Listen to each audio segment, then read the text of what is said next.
I understand what my risk profile is. I understand natural immunity, which is also a key player in all of this, right? And the absolute unwillingness to even have the conversation.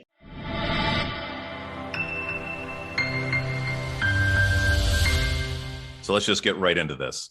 I'm talking with Greg Hill. Now, maybe you've seen this gentleman. I've never spoken to a meme before. He's the pilot who refused mandates. He's done 3 tours in Afghanistan. Thank you for your service. He was also a commercial pilot. He has a great thing that he's doing right now as well in regards to free to fly, which is an objective that he's moving forward with I believe, another pilot. We're going to get into that. And I'm very happy to have you on the show, Greg. Thanks for being here. Hey, thanks so much for having me. Yeah. So number one, when did you do your tours? Between 2004 and 2006. So I finished up in 2006. The summer of was my last 2-month flying tour there. I did 6 months in 2004.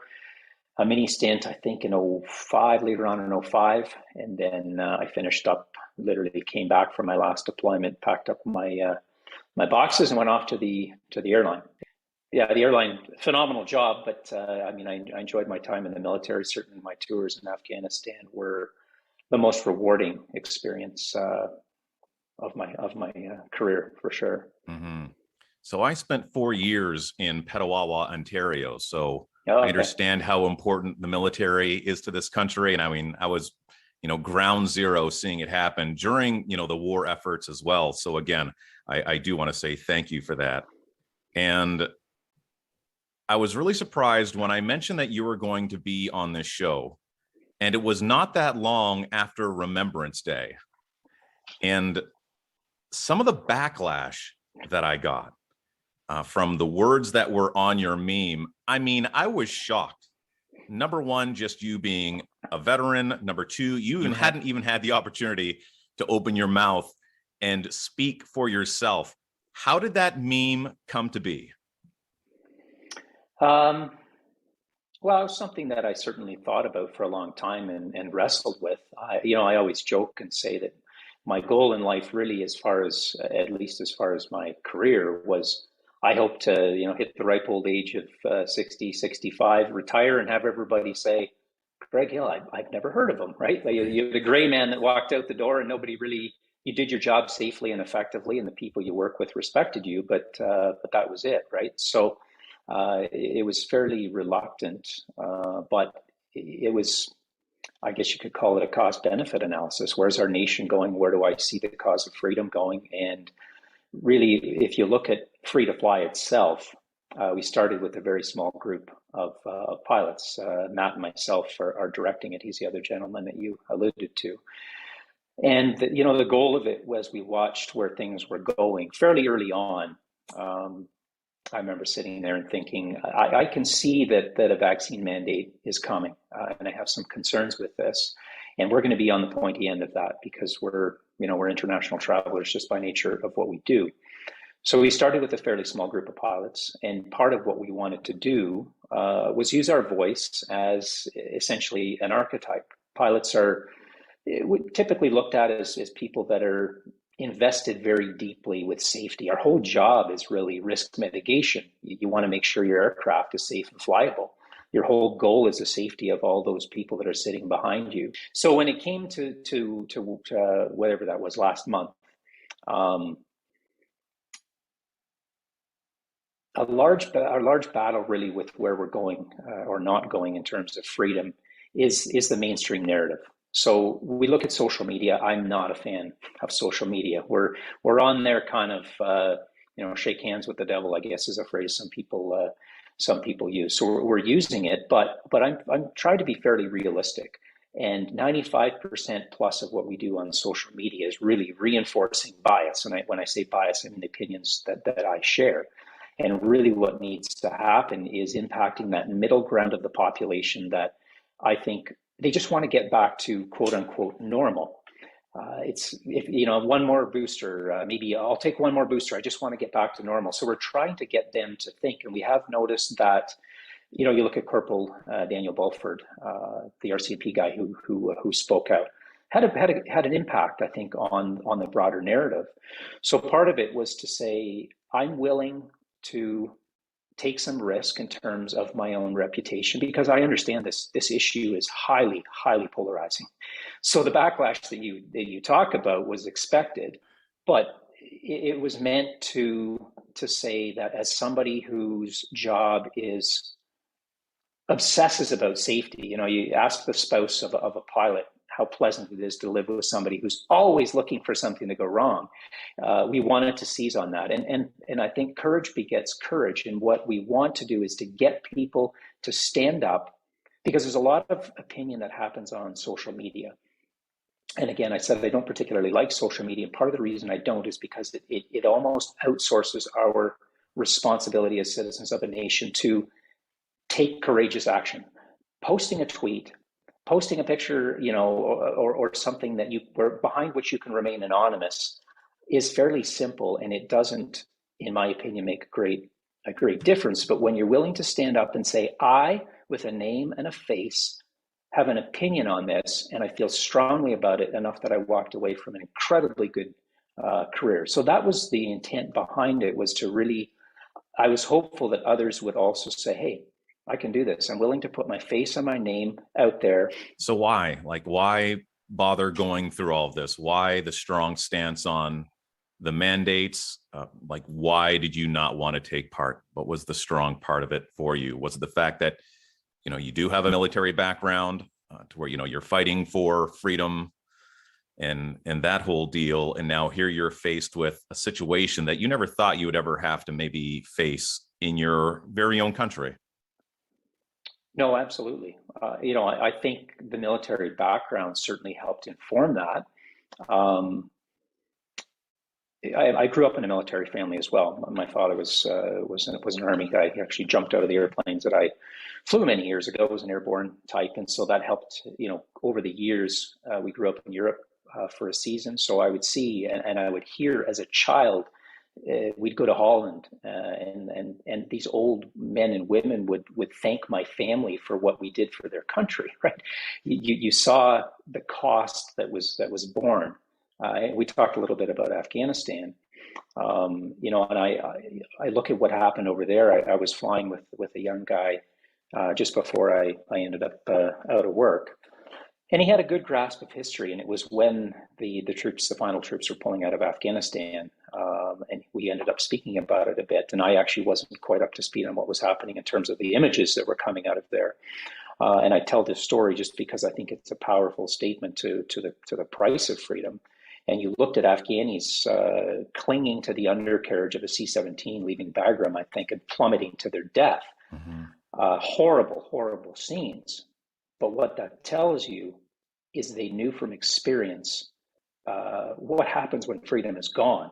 And I think in our nation, we've had 75 years of peace in this country, and that's great for building national walls, but it does not do a lot to build resilience and to truly understand the cost of freedom.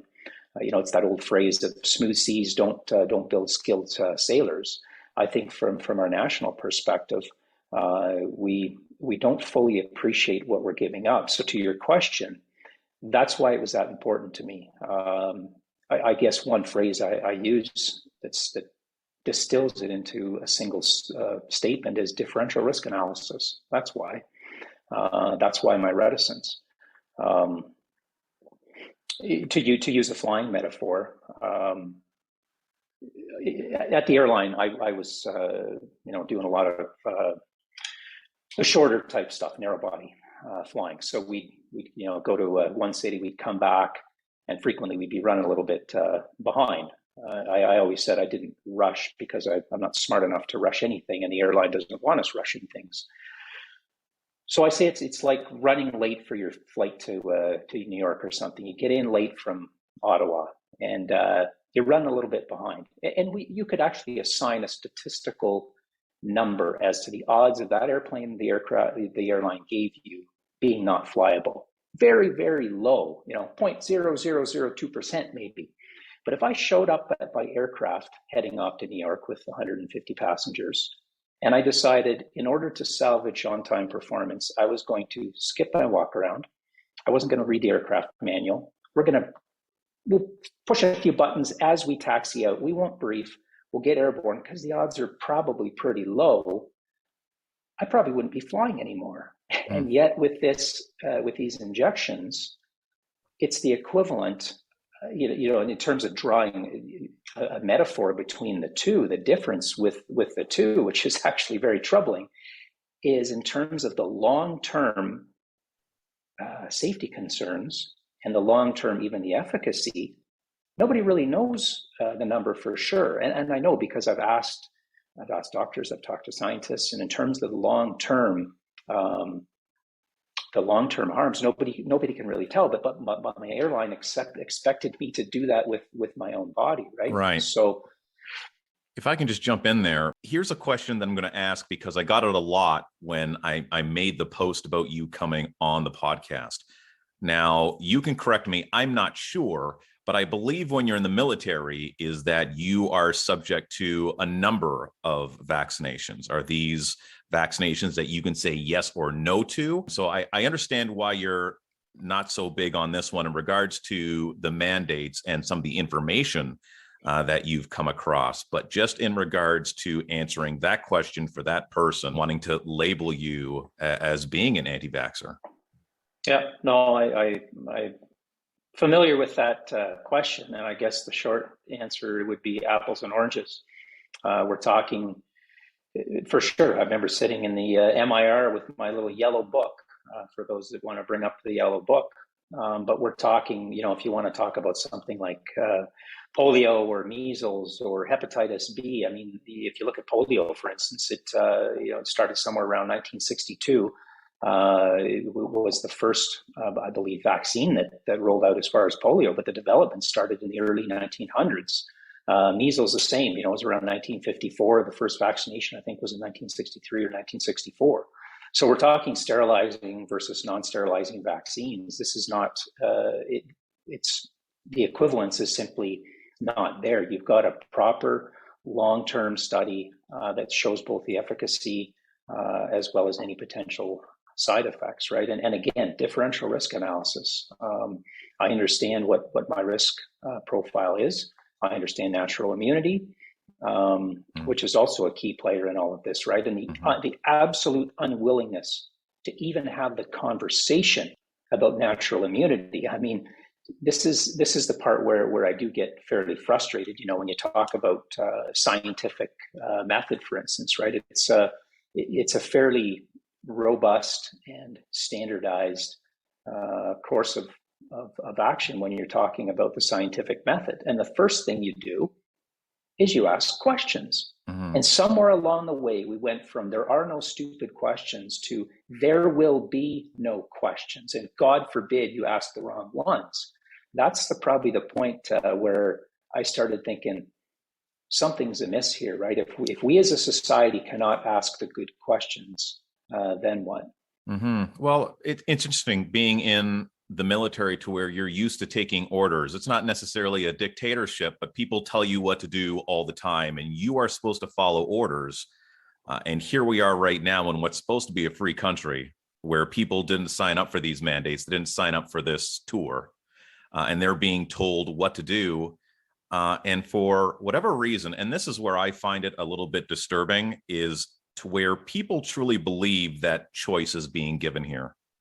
Opposed to an ultimatum, right? Like you stay at home or you lose your job, whatever it might be, you made a choice. I think that is so harsh. And I just want to speak, on you personally. You feel very strongly about this. A lot of people feel very strongly about this. As you mentioned very early on, you walked away from a very, very good job. And this has had some pretty serious repercussions on you. Like you've had to kind of adjust your entire life to stand by your beliefs. Yeah. And I appreciate you acknowledging it. I guess I don't want to be a sympathetic character in this because I guess it's my personality to always look around and think, well, there's somebody else who's worse off. You look at a single mom living in downtown Toronto with 3 kids. I'm in my 50s. I'm not going to be homeless in a month. There's people that are far worse off, who are the unsung heroes, the invisible ones who are suffering greatly by this. Yeah, I mean, there's been some personal consequences. I've got some grown kids that live out on Vancouver Island who are like-minded, and it's a very, very long drive for a visit now. But that story is being retold thousands and thousands and thousands of times across this country. And, you know, that's a family reunion. There's people who are being denied some of the very necessities of life, I'd say. So yeah, there's repercussions, certainly. But I'm one of hundreds of thousands of other people who don't, have the benefit of a platform that you've blessed me with here this evening. So Right. I would point anywhere but myself to the people within our group, the aviation professionals, but this is happening across every industry. And I would say I have probably the greatest sympathy for the university type of age, the people whose, they're budding dreams, and to look at a future and ask, what is it going to look like down the road if I stand courageously? And I've got kids who are standing courageously, foregoing their education and otherwise. What are they supposed to do longer term? And some of them are going to very, very dark places in the process, not just because of the injections, but also because of what we've done from a policy standpoint with COVID. So, I mean, I won't open that can of worms, but again, differential risk analysis, right? It's what are we doing to these young people? Yeah, that's the one thing that seems to be getting thrown out the window, would be the collateral damage to everything that we're doing, trying to solve one problem and creating a whole bunch of other problems, regardless what you think about the data, regardless what you think about mandates. It's amazing how many people just don't seem to be paying attention to everything else that's going on around them. People are so focused right now on being right, proving a point, maybe not taking enough time to listen and ask good questions. I think that's one thing that's most definitely missing, and one topic of conversation that usually comes up with most people that I have on this podcast. Yeah, well, I was listening. You're talking to a friend of yours, Kevin Street, I think his last name was. And just, I mean, one of the phrases that, I don't know if it was you or he that mentioned it, but was the unwillingness to open your mind. And that's probably one of my greater concerns. And I'll be upfront and honest, and I'll say there's times that I'm guilty of the same thing. And I think, I at times I summon Jordan Peterson a fair bit, but that idea of building your understanding of something by challenging your preconceived bias. And I think we've failed to really open our minds. I even look at what's happening down in the States. I mean, there's large swaths of the United States that has completely moved on, like completely moved on. And, I call it the maple curtain. We've got this maple curtain, and we're imposing almost, a North Korean style of closed-mindedness on ourselves. We still have the capacity from a technological standpoint to see what's going on around us and to ask those questions that are foundational to something like the scientific method. But it seems like a good chunk of the population is not willing to do so. And again, man, we've got to ask some fundamental questions about where we're going and where this ends up ultimately. Well, look at Florida. That'd be a great example. Now, sticking with the States, Southwest, this was one thing that I found really troubling. And I know people within the airline industry, and they were the first people that I reached out to when I was trying to figure out who the heck you are, because you're truly an enigma. What was really troubling for me in regards to that whole story is that we were told a number of different things, and none of them were the truth.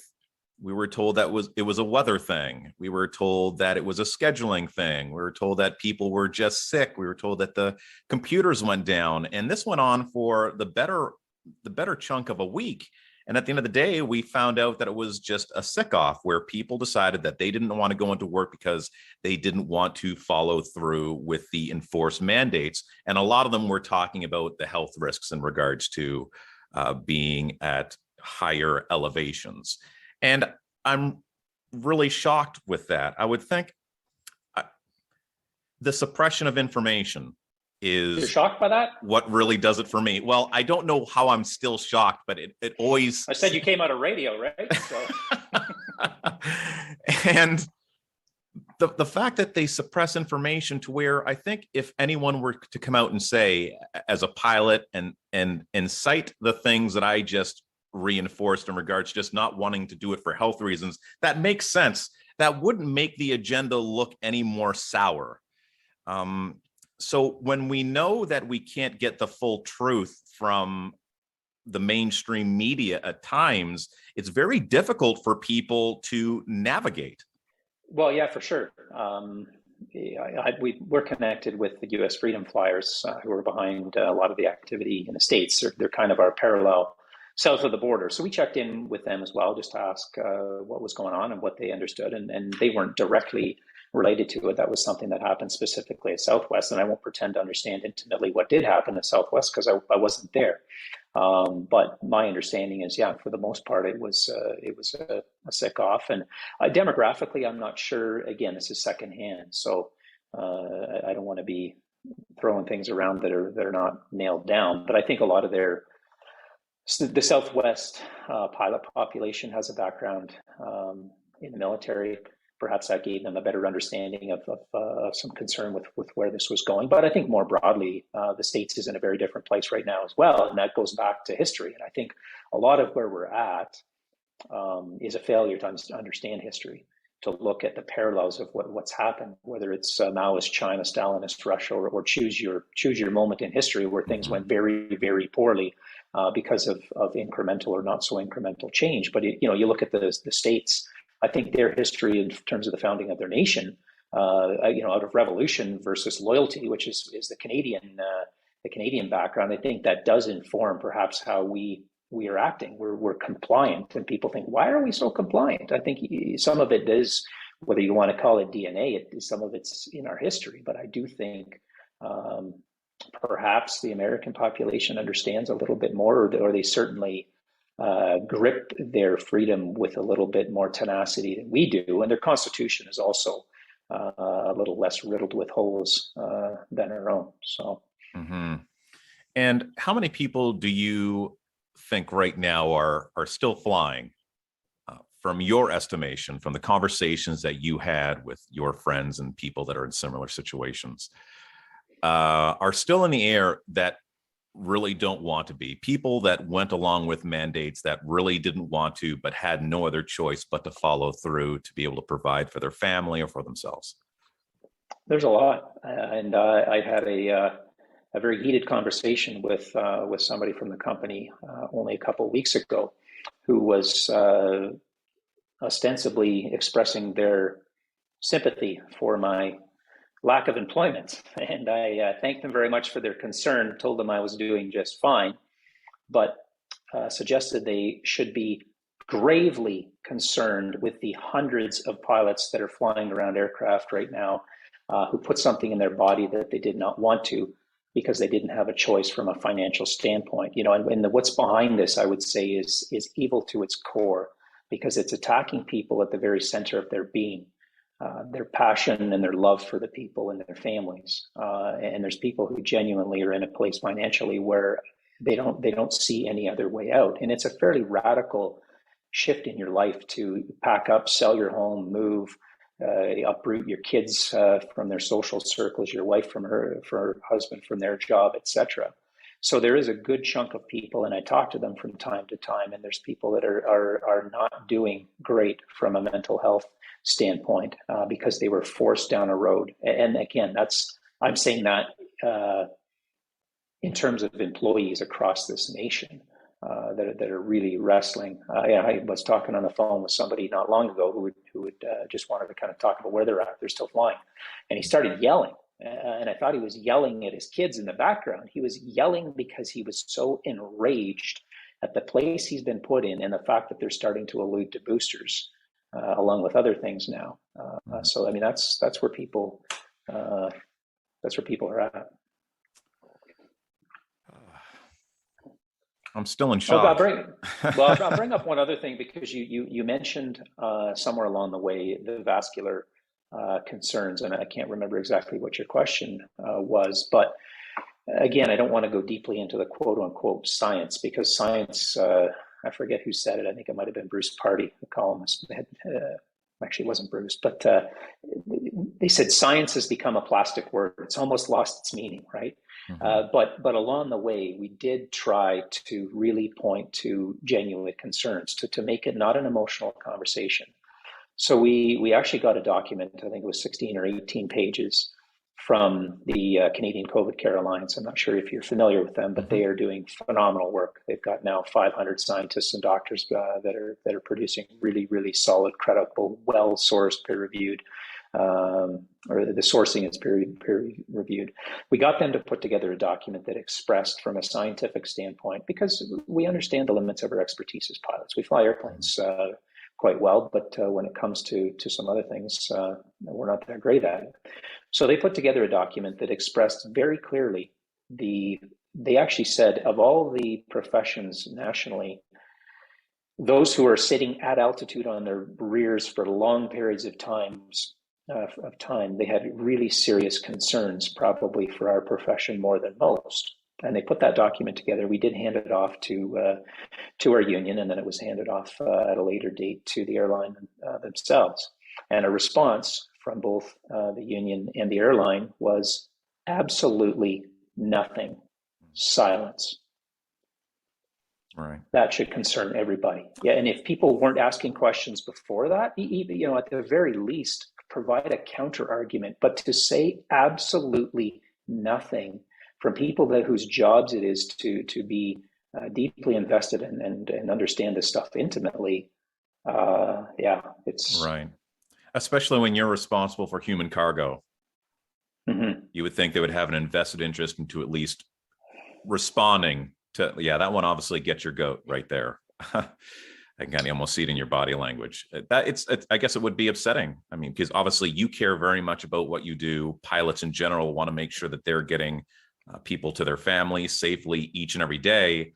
And to think that they even have to take a moment to maybe have to think about, what's going on in their body and, when might something happen. I mean, that's just not where we kind of want those types of individuals professionally to be psychologically. Yeah, well, and the emotional part of it is not, and it was not, it had nothing to do with me wanting to salvage my career.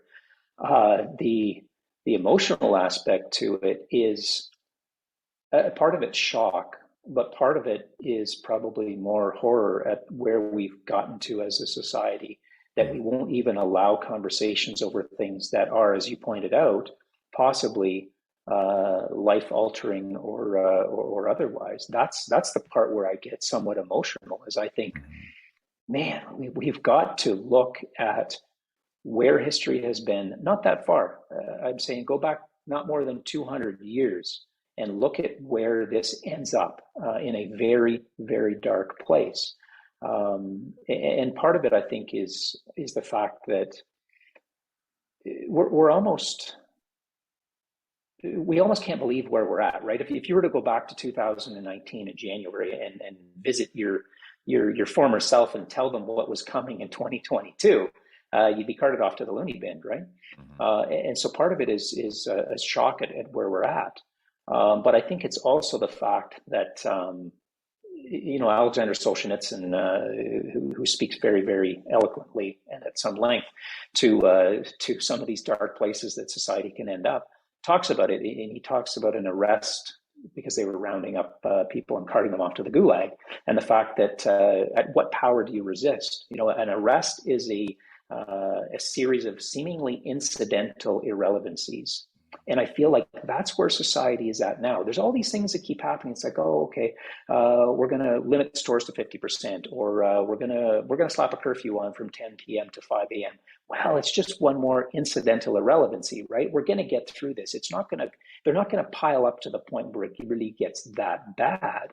But you look at where we were at in January of 2020, let's say, and where we are now. These seemingly incidental irrelevancies have piled up to the point where we no longer recognize our nation. We certainly don't recognize it as a free and democratic nation, honestly. I mean, that sounds like hyperbole and like I'm being extreme, but we're subverting the basic democratic process. We're carting people off. You know, you look at what's coming out of Quebec right now. You can't even walk your pet in the evening, right? Like people are getting. I don't know that they're getting arrested, but you know, there's stories anyway, and I'll preface that by saying there's stories on social media, which I don't put a lot of credence on. But that's where we're at as a society. This stuff adds up, and we got to give our head a shake and think about where the trajectory goes, right? Because the government is going to expand control to the limits of what we allow. Right. And our job as citizens is to understand this and hold them accountable. Well, I've said this on a number of occasions. It's kind of like these breadcrumbs. You just keep on picking up these breadcrumbs and you take a look back and you're like, how did I get here? You know, just picking up all these little pieces of bread. And, you know, Julie Ponesse and I talk about this as well. And just in regards to, you know, the lack of critical thinking, and to where even to mention critical thinking or asking questions, like these are bad words that you're not allowed to use. And I'm also a little disappointed and concerned, like you are, in regards to just where people see our freedoms, and, you know, where do they start, where do they end? And when it fits a person's narrative, something that's going on like today is a-okay. Like someone that has no problem with getting Lord knows how many boosters, or just making sure that they're, you know, keeping other people safe and doing the right thing. I think that's fantastic. If that's what you want to do, I don't feel that I should be punished for doing any differently, nor anyone else. And then the scary thing is when this slides over to a narrative that somebody doesn't like, right? Let's say if all of a sudden they change, you know, this vax pass into just a health pass, and what they want to start doing is cutting down obesity, right? Or cutting down diabetes. So you can't eat at these certain places, or you have to go to the gym 3 times a week. And I could say, hey, look, I'm in great shape and I don't care. But I see the bigger picture. It's not about whether or not, you know, it just affects me. And it's funny that, you know, people are pointing the fingers right now, and you hear a lot of this, you're selfish. When the reality is that there's a lot of people out there in your space that are fighting for everyone's freedom, whether they see it or not. And I think, you know, I got to commend you on what it is that you've done, the position that you put yourself in. You could have easily just made a meme and left it at that, Greg, but you didn't. You know, you stood tall, you put your face in front of the picture, and, you know, you speak so eloquently and fairly, and I believe, you know, justly. And, you know, you've really taken some hard hits, and I appreciate you I appreciate you being here, speaking on behalf of others that don't feel that they have a voice. Well, I mean, the meme is really a small part of it. Honestly, it was a Sunday morning, and I expected it would get some traction, just because we track kind of what impacts and what doesn't, and, you know, people in recognized professions in uniform, particularly. Like I said, Daniel Bulford, I think, has done a phenomenal job of speaking very eloquently. But I was a little shocked at how far it went. But honestly, that's a very small. No, very it's, small you know what? piece. I'm not even going to let you get away with that. It's not small. It gave a lot of people hope, because, you know, it's the little person that's sitting there thinking, you know what? I just work at a grocery store. You know, what can I say that anyone's going to listen to?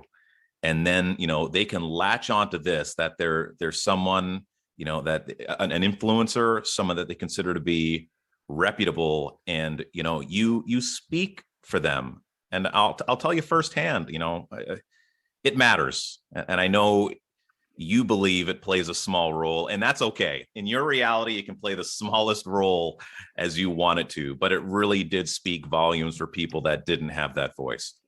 Well, I guess if I could speak to what I was really hoping for, again, is that phrase, courage begets courage.